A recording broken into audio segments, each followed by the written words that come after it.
Hey there, Sunil. Thanks for joining us here again on the Ooh, Making Math Moments That Matter it's been a podcast. while. We hopped on almost 30 minutes ago with you, and that's one thing I know about you. We are pretty close like that, and we go down the rabbit hole. I sort of regret not hitting the record button right when we got on. I But know. we are so excited to bring all the math moment makers up to speed. Sunil, tell them, remind them where you're from. Give us just a snapshot of your world and what you're up to in math education. Absolutely. First of all, I heard John sort of chime in. It's been a while. Yeah. I think it's been like maybe. Episode. Yeah, we had you on episode 14. So that was like Woo! when we were babies, like when we were first starting the podcast, and now this is episode 250 something. I don't So think my hair was so it's gray like, back then, yeah, we've had a number of I got years some since we grade. last officially, chatted here on the podcast. Well, yeah, I mean, it was, I think it was around my first book, Pie of Life. I'm now Yeah. finishing my fourth book. It's a music one. We can talk about that later. But yeah, I'm in Pickering, Ontario, just outside of Toronto.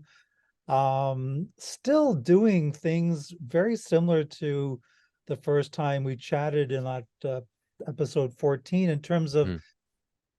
talking about the world of mathematics through the lens of narrative and storytelling, math history, which, as we talked about in that first half hour, which we would have hopefully wanted to press that record, is really about content. Like Right. that's the essence of it, is where do you find good content for me?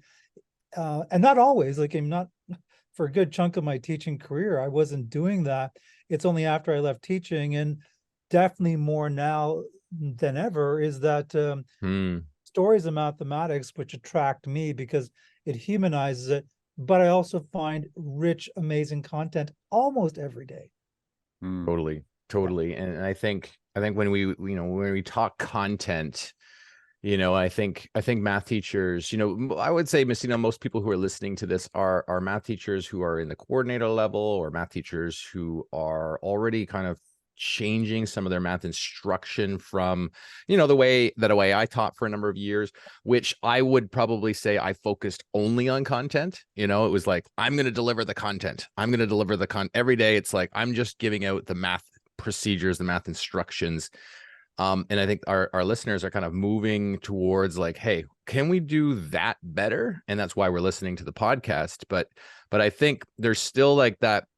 What is, math content? Like, is the math content, me being able to be good at math, to be like being able to be like, hey, here's a math problem. Can I solve it? Can I solve it in that, like, that traditional way, or a particular way, and I only can solve it that one way? Like, that was me for a long time. And I think right now in the math space, it's like there's this play on like, should we be helping our teachers with pedagogy? Should we be helping teachers with content? And then I think a lot of folks right now are saying, well, not content, because everybody, if I'm teaching math, I probably know the content, which we're learning isn't necessarily the case here. And yeah, I mean, and as we talked before, the what's more problematic is the curiosity for content.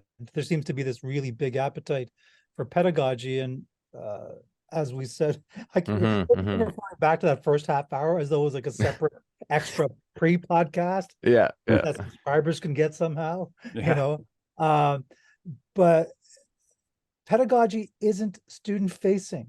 It's completely teacher facing. It's like trickle down economics. Well, hopefully if my pedagogy is really sound, that kids are going to learn the mathematics.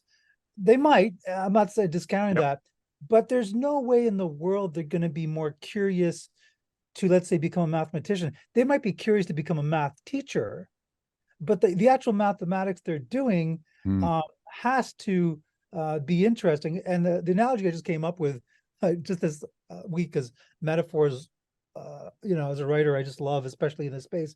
It's like if you had an amazing stereo system, like high fidelity, everything, but the music you're playing is like K-Tel greatest hits. Or if you have a cupboard that's full of cookbooks, but you have an empty fridge. Like, if you have a full fridge and you have no cookbooks, I bet you everyone can eventually make something tasty. And that's why when teachers think they've got content knowledge, okay, you might have that. But is it the content that is student facing in 2023? Mm. And then sometimes we're reaching for applications. Well, shouldn't you even like find out more about your students first? And that's why teaching for me has always come down to two things: great content and great relationships in front of with students. I remember, I don't think I shared this in the first podcast, but the first day of teaching, almost as soon as my first, maybe second year, while most teachers in the photocopying room getting all their lesson plans, all that, I would spend the first night before the start of full day classes memorizing all my student names. First thing, that's all I did, was memorize their names to build, engender the trust. Because these kids have experienced, okay, kids, my teacher doesn't get my name till 2 weeks later. Right. I got their names first. Develop relationships, develop trust, because what I'm going to put in front of you is going to demand a lot of trust from you for me, because sometimes some of the problems might be challenging in that, but just trust me on the journey that we're going to attend. So yeah, I mean, content, the C word's going to come up probably 100 times. I love it. And, I'm seeing this theme. It's, I always say this on the show as we're talking, and, I love the fact that John and I are co-hosts, because it gives us opportunities to actually sit and listen more attentively, right? And reflect instead of always be thinking about the next thing. And, what I had a vision, you're like painting me a picture in my mind of like this surface and depth. It's like, a lot of surface level first day of school stuff like syllabus and, introducing the rules and here's how it's going to work. And some teachers are even so planned, and they're doing this, because they think it's the right thing to do, right? They're planning, they have a long range plan. They might be like, on day 14, we're going to be on this page and these are the homework questions. Like some people are that planned out and organized, but again, that's like very surface level. And you're talking about this getting to know students and building relational trust. And I know all about relational trust from Jim Strachan, who was on an earlier episode, and we'll put that in the show notes. And building that trust is so necessary, and it requires that depth. Like you're going deeper right away with those students to build that relationship. And what I heard you say, maybe not in this same sort of way or in these words, was because you're going to go deeper with the content. And in order to go deeper with the content, you need to go deeper with the students. If I'm just up here saying syllabus is this, and, on day 14, it's that, and, here's the content, here's the steps and the procedures, then you're just floating up here and, that you're not really getting too far. But you're saying it's like, we need this depth with our students, a deep relationship, in order to actually go deep with what matters in the math, which is the actual content. And maybe, dare I say it, less important is the actual pedagogy, right? It's like you can dress up good pedagogy and make it look good, but maybe not necessarily get any deeper with the mathematics. Whereas if you go deep with the mathematics, your pedagogy might not be as dressed up, but you might still get further ahead, and you might actually still, have a more successful, a more effective math class. Well, as you were saying it, I never put the two together in terms of, like, I was doing the depth of relationships because that's why I got into teaching in terms of that. And I loved mathematics, but the way you put those two together, I just realized how in sync they are. Like one is related to the other. Like I was subconsciously doing that up until you just mentioning it.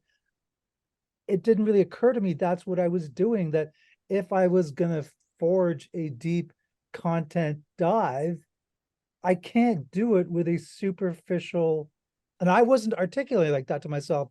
I was just doing, okay, you know what? I definitely want to get to know my students.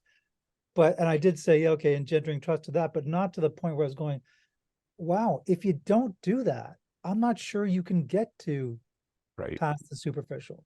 Totally. No, I don't think you can. I don't think you can. You need all of those things. Sunil, what would, like, I think for people listening to right now and they're thinking content, I think some ideas, like get an image of like what that means to them Sure. in their minds when we talk about like what it means to focus on content. But what would you say, like paint them a picture of what it means to focus on content for you?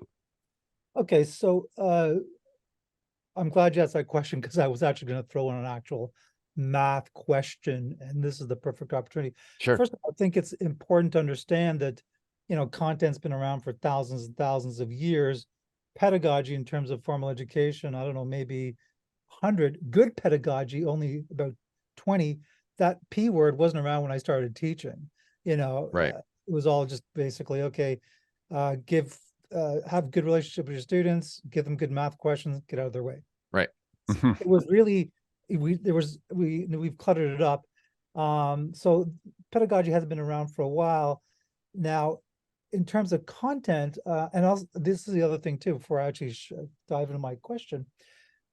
Every single topic that students come across in mathematics, every single one, even the basic idea of addition or ratio proportion, at some point in the timeline of history, we didn't know how to do that.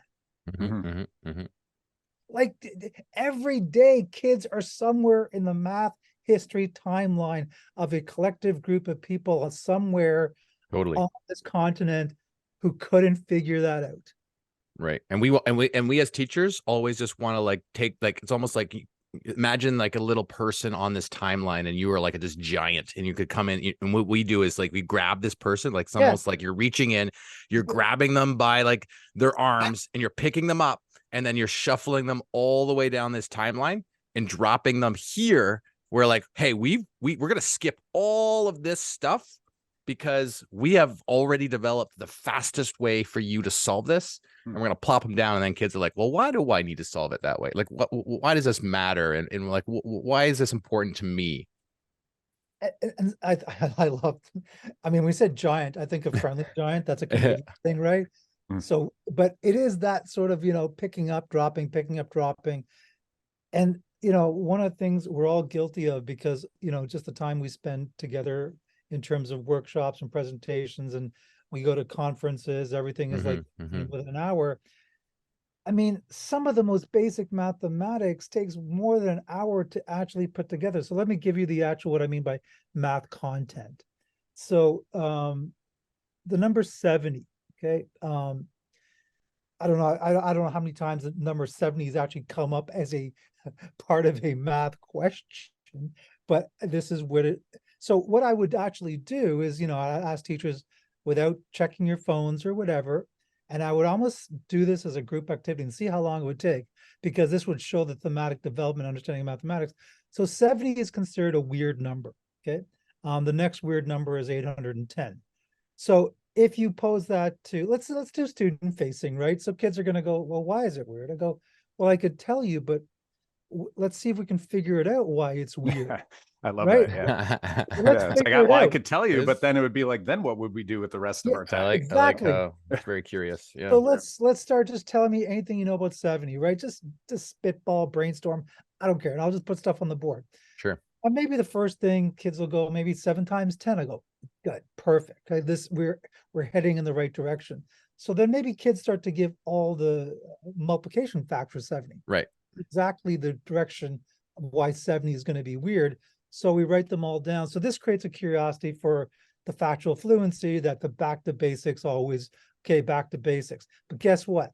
If you frame your question in a certain manner, you're going to get the factual, procedural, and conceptual fluencies, and a historical one as well, which is coming up. So you list all the multiplication factors 70, including 1 times 70, 2 times 35, 5 times 14, 7 times 10. I almost forgot 5 times 14, right?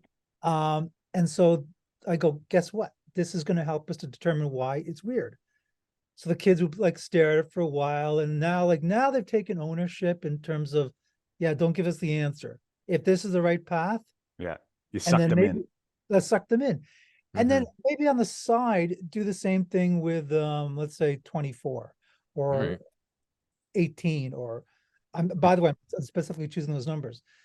Anyways, what I will want them to do is, okay, so what are all the numbers which go into 70 then, based on all these multiplication facts? We'll start with 1. So I start listing them, 1, 2, 5, 7, 10, 14, and 35. For this particular exercise, we don't list the 70. Everything which I just said is called proper divisors. So then, okay, the kids go, okay, yeah, those are the if you want to call them proper divisors, which they're called. Right. Okay, can you add them? Well, maybe I wouldn't even say that. I'd go, okay, these are all the ones, and these are all the ones for the numbers. So maybe now is an inclination to hey, let's just add them up. I don't know what we're going to get. If you add them up, get 74. So anytime the sum of a proper divisor is bigger than the number itself is called an abundant number. So 12 is abundant. There's a whole bunch. But what makes 70 weird? Right? That's now we're getting really, really close. And no kid's they're gonna want to figure this out either individually or collectively, like, okay, we're close, like, okay. And they're gonna stare at like all the divisors and 74. And I go, everything's on the board now. Everything's on the board. I can actually do 12 and other numbers too. So, and just for the sake of this podcast, I will explain the answer. The reason why 74 is weird because it's an abundant number, but you cannot build 70 adding up any of the subset of the numbers to get to 70. Whereas if 12, which is abundant, 1, 2, 3, 4, 6, adds up to 15, you can get a subset of those numbers. 6 plus 4 plus 2 gives you 12. So 74 is a weird number because it has an abundance in terms of its divisors being more than, but you can't piece together any of those numbers, any combination to give you 70. So I want to just say, like, what you just did was, and John and I, we always talk about the curiosity path and all of those things. And we always articulate how there's so many different ways to get there. But you did exactly that, right? Like you started with a curious question. Like, and a lot of kids probably at first would be like, I don't even know what's happening right now. Yeah. And like, that's almost like you check it on the list. It's like, good. Some kids are like, not buying. Yes. And they're like, what are you talking about? But then you get a couple kids who are, and then what you did when you asked and you said, something along the lines of like, tell me what you know about 70, or tell me anything and everything, or tell me like, you're talking to somebody who's never seen 70 before, however you want to put it. And it's almost like, again, when we talk about that depth piece, right? The surface versus depth, you started with something that felt like surface, but you knew that we were going to go way deeper, and you helped them get to that depth without even doing heavy lifting. Now, I'd argue your questioning is heavy lifting. You have to think about those things ahead of time, but you did it in such a way that you created that path, you created that storyline for students to follow down. And I love to, you also articulated, some people may not have picked up on it, but I certainly did, that you're like, and we're not just picking a random number here. Like, this is very intentional. Yes. Speaking back to the content piece. And I almost want to come all the way full circle back and say, if I'm not comfortable, confident, excited about the content, real math content. And when I say real math content, there's like a conceptual, ness to it, right? You think of John's timeline. You're not just dragging people down a timeline. You are allowing them to move along that timeline in almost like warp speed, but they're actually meeting all those spots along the way. So you're crafting this experience that allows them to do time travel and sort of experience this idea of abundant numbers, when I'm sure it didn't take a 10-minute activity for those who were first exploring, abundant numbers, right? Well, that's kind of it, is that given the time that we have in classrooms, which of course is not proportional to the time it took to fully appreciate even like a small morsel mathematical knowledge, right? I tried to extract as much as possible in our podcast, but really, I mean, I get this from James Tanton too. The way that he approached teaching as well is that even though he knew exactly where the narrative was going, the way he taught was maybe just below the ability or interest of the average kid. Like, okay, I don't know where we're going. Okay, like this, like you almost take on the role of that student going, what's going on here? Yeah, totally. Anywhere? Yeah.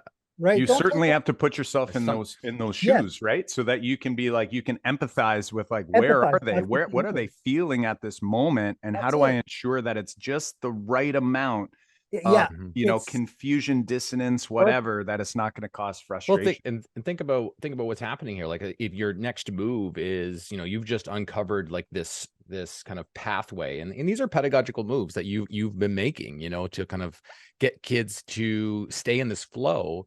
And excuse me. And then you get to this point where you've talked about why 70 is a weird number. And then I can imagine, your next move is to like, you maybe uncovered why 12 is a weird number. And like, okay, can you find like 3 more weird numbers? And like, think of what's happening with the students at that point, right? Like, think of the math part, like the math content that they're grappling with, experimenting with. And because sometimes teachers will say, like, oh, I don't have time to teach, in this way. But imagine what's happening if you're teaching about divisors and you're teaching about like maybe least common multiples and all these things, right? Like this is all in that land, and you're coming at it from this position and in this strategy, instead of like, let me just show you what to do. Like, think of the actual thinking that's happening in this classroom versus I'm just going to teach you the content. Well, you just gave me a great idea, because and this is what I love about teaching, and just when you focus on content too, is you can find a different approach to that content. Like, it's like if you're given like a food item, okay, let me cook it this way, or all that. So maybe, okay, the kids go, wow, yes, 70 is weird. And you tell them, okay, well, let's see if we can find another weird number. Now, will the kids have access to phones? I don't know in this activity. Like, okay, the next one's 810, but they don't know that. They're going to start testing all these chunky numbers, find out they're abundant, because that's the first criteria, has to be abundant. So they're going to go through 36, 18, all that, and they're going to start playing around with all the subsets. So practice their addition as well. All these things are baked in to the dragnet of the initial question. Right.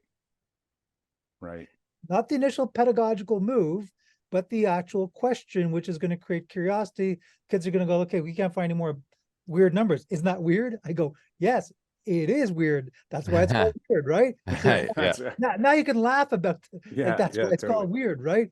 And so some kids are going to go, is that the only weird number? Yeah. No, it's not. It's 810. Fact check. They'll fact check. This is what you want them to do, because you want them to maybe stumble down the rabbit hole of number theory, and they'll come across other kind of numbers, deficient, perfect, sociable, friendly, amicable, all these. That's what you want to do with, and that's why when content knowledge is, some kid asks a question, I'm kind of hoping I don't know the answer to, because they go, that's a really good question. Guess what? They're going to go find out. Totally.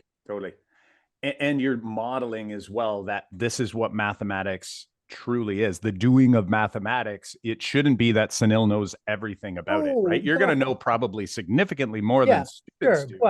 But their questions, right, are often hard ones, right? It's like when, we're in the car and my son asks me a question about something that I'm like, I actually have no idea how that works, and that's okay, right? But it's about promoting the thinking. It's about promoting the discovery, dare I say the word discovery and math in the same conversation, right? But it's all about them being motivated and also guided. And I think, that kind of sends me down a bit of a path here, because I think one of our biggest challenges when we had the whole inquiry discovery movement in mathematics was that we focused, and we hyper-focused, as we've sort of articulated earlier, on the pedagogy. But if there's no content at its core, so if we're like going down a path of like discovery where we're legit just going to go and try to figure stuff out without having any sort of direction, with any sort of, we'll call it like, that light out there, right? The lighthouse, like the teacher has to be the lighthouse. They have to be the one like kind of guide, the kids towards what it is that we're trying to discover.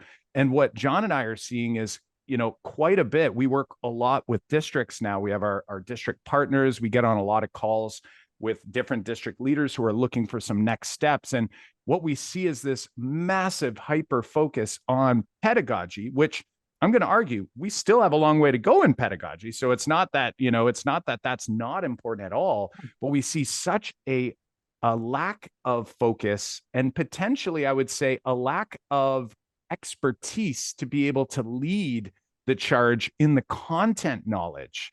where if you want teachers, like, so if I want my teachers to do what Sunil just did, there is a lot of work that has to be done. You can't just go and buy a textbook that has what you just did in it, right? Like that just doesn't exist. So I'm wondering, like, if you're a district leader listening and you're going like, holy smokes, we just spent the past 5-10 years focusing on trying to get teachers to like pedagogically change in our classroom, and we're spinning our wheels. John and I have recognized that a lot of times the reason we spin our wheels in pedagogy is because it doesn't lead to anything better if there's no content, if there's no depth there.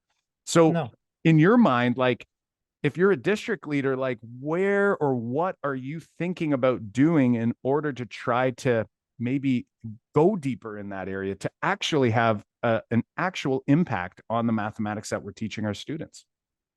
Well, and I think, these are all, I mean, the questions are so more important. They've always been important, but they're really important today because we're at a crossroads where we think that even the best pedagogy, and like you said, we have a long ways to go, is the panacea, is the cure-all. Like it definitely feels like that as long as I got good pedagogy, checkbox, I'm doing my job. Right. Everything is checkbox, maybe above you, but who's not being included here are the actual students. And, we've talked about curiosity, and I remember George Carlson's book, Innovator's Mindset, said something like, the only metric or exit ticket that really, and I'm paraphrasing here, is, did you leave the math classroom more curious today than the day before? And not every day is going to be that, but that's, look, Right. if that could be a goal for sure. Absolutely. If 9 out of 10, if I didn't measure anything, and let's say I taught theoretically every student, every class from K to 12, and I was their teacher somehow through some time travel kind of stuff. And the only thing I checked every day was, okay, are you more curious? And I looked at all their exit tickets over their course of 12 years, and over 90% were yes. I can tell you they've learned a lot of mathematics. I'm sure they would have. Yeah. Like that's because you can still maybe learn mathematics and not be curious for it. Yes. And I think with most people who are, I could say that maybe I just speak for myself. Like I felt like I learned a lot of mathematics, but I wasn't like put in a curious position to like want, like, it was like my, you did it because you had my to. goals. Yeah. It was like my other goals to like learning math was a pathway over here, but not actually because of the math. Yes. And we all, like I said, we all went through that.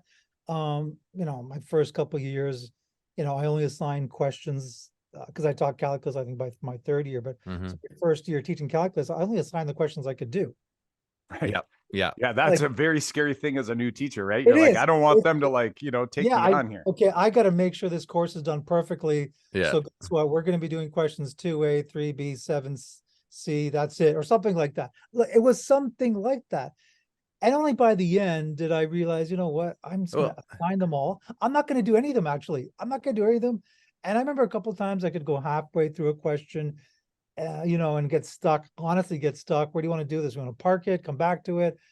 And someone would go, well, wouldn't you have loved to tell your younger self that? And I go, absolutely not. Because that shows how the organic process of teaching is. It actually takes a lifetime to come to a comfort level. And for me, the comfort level, luckily, this is the part, even before I got into teaching, I've always enjoyed mathematics, not because I was necessarily good at it. It's because I just loved sometimes getting stumped. There was no ego in terms of, okay, am I getting these right? In fact, I'd rather have someone give me a problem I can't do right now, okay? Like if I see a problem, I go, yeah, I know how to do that. Might take 20 minutes. Who am I going to impress? It's not very interesting to me.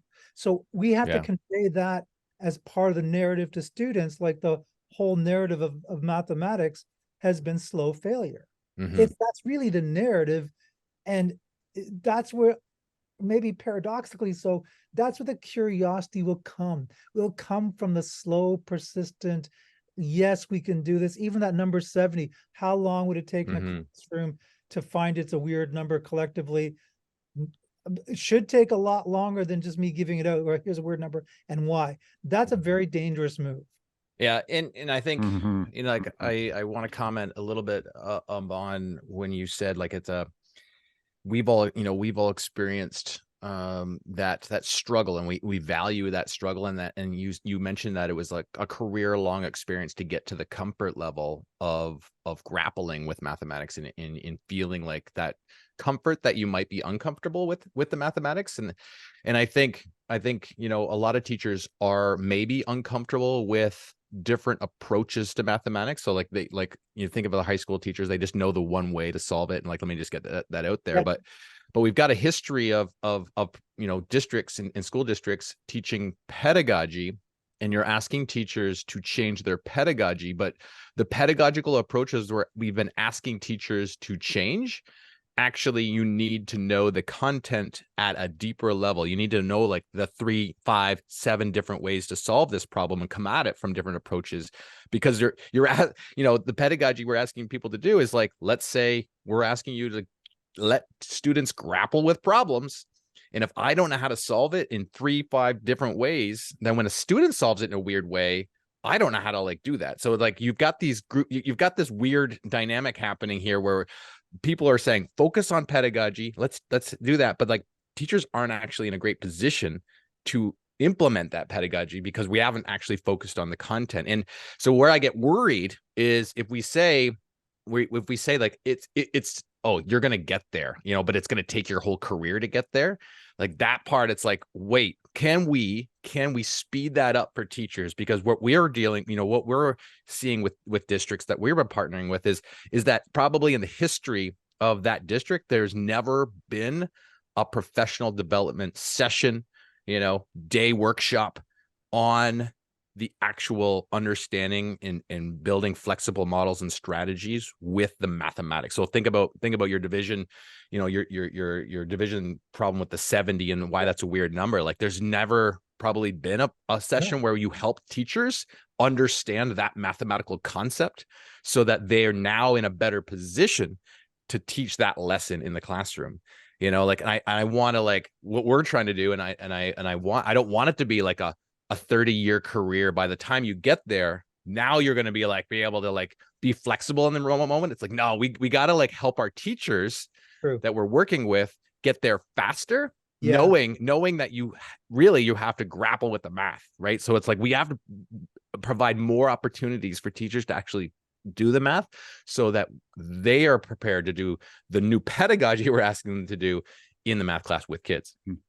And yeah, and exactly. And I think there's so much cushioning of the pedagogy today that it insulates you. And I think I shared a quote from a principal of a district I'm working with, which completely resonated in terms of it's like the kind of, okay, you know what, if you don't want to do or feel comfortable with content, how about we just insulate you with the pedagogical moves, which again, on the surface, everything is working okay. But what I'm more interested in is like, well, how will I know if these kids, after they finish school, what was their attitude towards mathematics? I mean, we talk about K to 12, K to 20.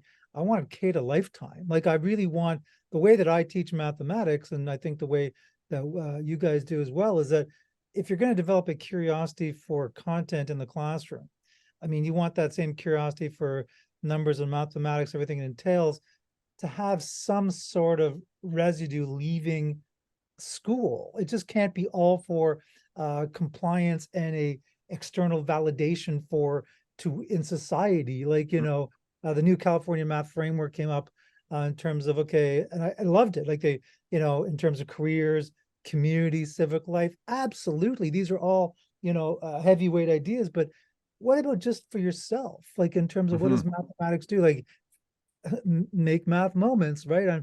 I've talked about that sort of, you know, that hotel you shared with the popsicle hotline. I still remember that because how many popsicle hotline moments do kids have? Totally. And there's a critical mass of them that you want to have where they don't, you know what, I don't even need you. I'm going to find my own moments. You don't need to be there. I'm glad you showed me, but you created enough moments to sort of, want that. I'm going to roll into this story because I know you guys would have asked this question, because I looked at some of the questions that, like, what's your favorite math moment or something you can share.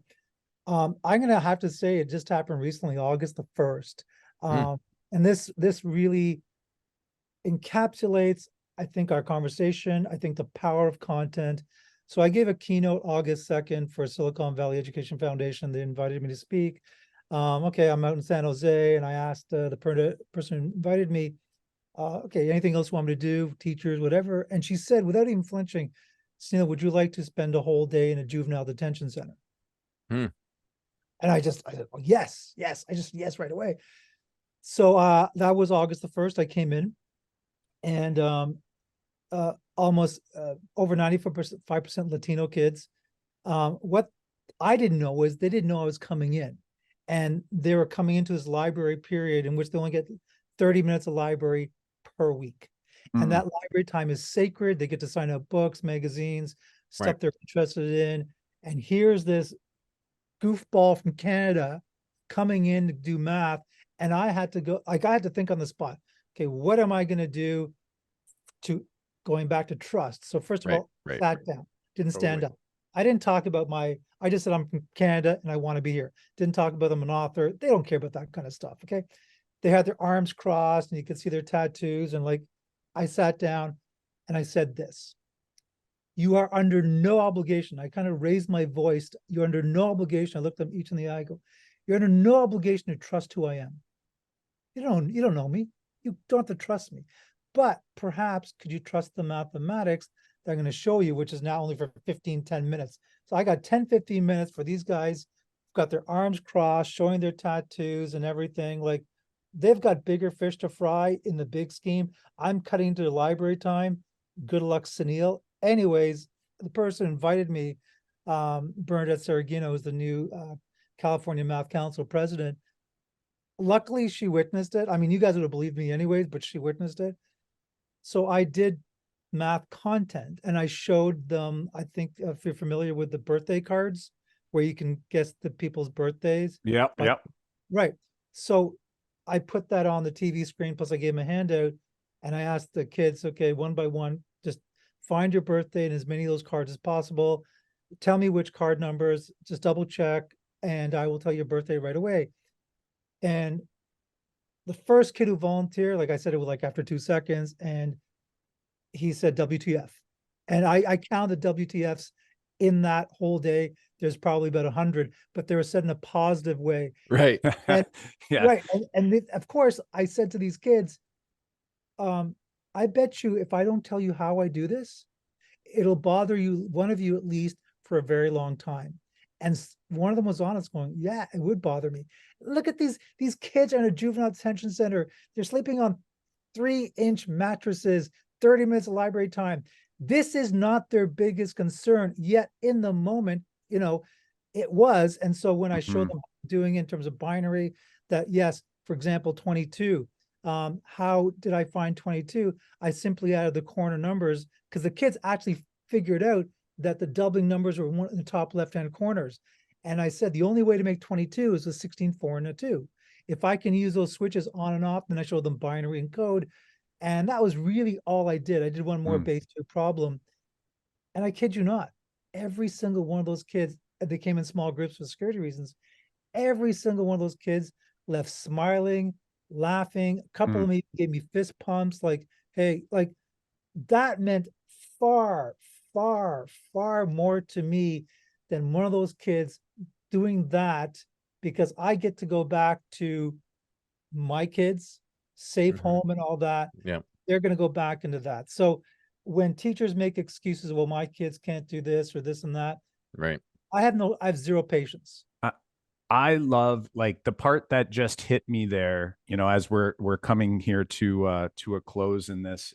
And I think this is like potentially my biggest takeaway from this conversation was you highlighted something that we often advocate for, but I don't know if I've ever articulated it in this same way. When you said to trust the mathematics, and you think about those individuals who are sitting in front of you, and you think about who in their life that they can trust, right? And I'm going to guess, it's a complete assumption, generalization, and maybe I shouldn't be doing this, but I'm going to guess that more than one in every one of those groups doesn't have anyone that they feel they can trust. Yep. And they may not have necessarily trusted you initially, Oh, yeah. but by using math and using that as it's almost like the centering point. So it's like, I don't have to trust you, Sunil, but we can both trust this. And once you create that trust together, yeah, all of a sudden it builds trust between you as well. It's almost like you've allowed it to be like, hey, don't worry about me. Let's focus on that. And then once they do and they see it and they trust, and they're like, whoa, I mean, he was right there. I trusted him. I can trust this guy. And you think about the impact that can have as an educator in any classroom, because there's kids in our classes who are in a similar situation. And oftentimes you can't even tell, right? Like you don't even know, but that there's a student in your class who's showing up and doesn't have anyone they feel that they can truly trust in their world. And that to me is such a powerful thought. So when I think back to old Kyle that used to show up to school and I'd be like, I got to get through this today, this today, this today, this today. What I pictured you doing when you sat down with that group was the math, we'll see what we get to. But the number one thing on my agenda is I've got to find some way to make a connection to build that trust. But you actually use the math as your tool to help you build the trust, which again, I'm seeing it in a different light, in a different way. And you know, it gets me excited because this episode, I believe, is going to go live on October 30th. And sometimes we shuffle things around in the schedule. But if this does go live October 30th, that means we're just 2 weeks away, or just over 2.5 weeks away from the virtual summit this year. And Sunil, you're going to be joining us there. And actually, at this point, I don't even think, you know, we're recording this in August. I don't even think we have a title for your session, a descriptor. But guess what? I wouldn't even care if you even submitted one, because when I go into your session, I know that the experience is always going to lead me to some big takeaways as an educator. And for those who are listening, if you've never seen Sunil present before, you should definitely sign up for the summit. It is a free event. It's live. It's November 17th, 18th, and 19th this year. We do it every year in November. And this is our 5th summit. And Sunil, I feel like you've been a part of it for like 4 of them. I think 4 of them. Yeah. Holy smokes. Whoa. That's a pretty awesome record for presenters. So, you know, I think we're going to wrap it here. And I hope people, when they're listening, they're going, holy smokes, you've got a big takeaway. I just shared mine. Sunil, if you had to leave people with one thought, one idea, one sort of morsel of new learning that they can walk away with here, what do you want them to be thinking about when they think back to this episode with Sunil? Well, this will kind of tie in perfectly. I know you didn't think I would have a title, but I do have a title for the presentation in November. So it's called Uplifting Students by Uplifting Mathematics. Love it. So, love it. I mean, what that is really saying is your goal as a teacher, I know every teacher has good intentions. Yes, you want to uplift your students. What I'm saying is the best way to do it is by also uplifting the mathematics. That's we discussed in terms of. You just tied it with a bow, you know? Yeah, just tied it with a bow, and it's universal. Like, I mean, if I can do it, you know, and I want to say this because you mentioned a really good point, is that I took myself out of the equation and look what happened. I was just a conduit messenger to it. So I think the big takeaway really is that take yourself out of the equation. You can put yourself back in later once all the discussion starts to get, you know, to reach a nice place of ferment, but focus on mathematics and your curiosity for it, even can be small. I'm still a learner for content. You can come on this on-ramp anytime. So yeah, definitely focus on content. Love it. That's a great kind of message to leave everyone moving away from this podcast into their day or their evening, or maybe they're just kind of wrapping the school day. So great message there for us. And we look forward to your presentation at the summit this year. Sunil, I want to thank you for joining us. Before we do head off, where should people, if they want to learn more about the work you're doing, the books you've written, some of the sessions that you're involved in and the projects you're involved in, where can folks go to learn more about that? So I'm still on Twitter or X or whatever it's called. I mean, at Math Garden. Might be something new by the time this goes live. Something new, right? It's a day by day in terms of, yeah. you know, I'm exaggerating, but maybe not. So yeah, still on Twitter at Math Garden. A lot of the writing I do now is at the Human Restoration Project, which I was on the board of directors and I was president, but I actually dropped down because I want to work with them in terms of doing some of the humanistic ideas of math education. So you can find me at Human Restoration Project. I have my first website will finally be available probably at the end of the year. I've never had a website, but I think because I'm writing a book on rock and roll, and I'll become the Venn diagram of people in mathematics and books about rock music will finally exist. So yeah, I'll have a website then. But yeah, for now, definitely on Twitter and at the Human Restoration Project. Oh, that's fantastic. Hey, Sunil, it is always a pleasure to have you on the show, and we will add those links, any of the other interesting, articles, your books, and that I believe is going to be your fourth book coming out, called Sonic Seducer. And I got to say, the cover is awesome. It's inspiring from a former band member to look at that. So I'm really excited to dig into that and, hear your thoughts and perspectives there. And as always, we look forward to our next time we chat, hopefully in person, maybe at a conference, maybe somewhere down the road. And absolutely. Stay in touch, my friend, and have an awesome rest of your day. Okay, Carl, John, super. Thanks for having me. Thank you, sir. Take care.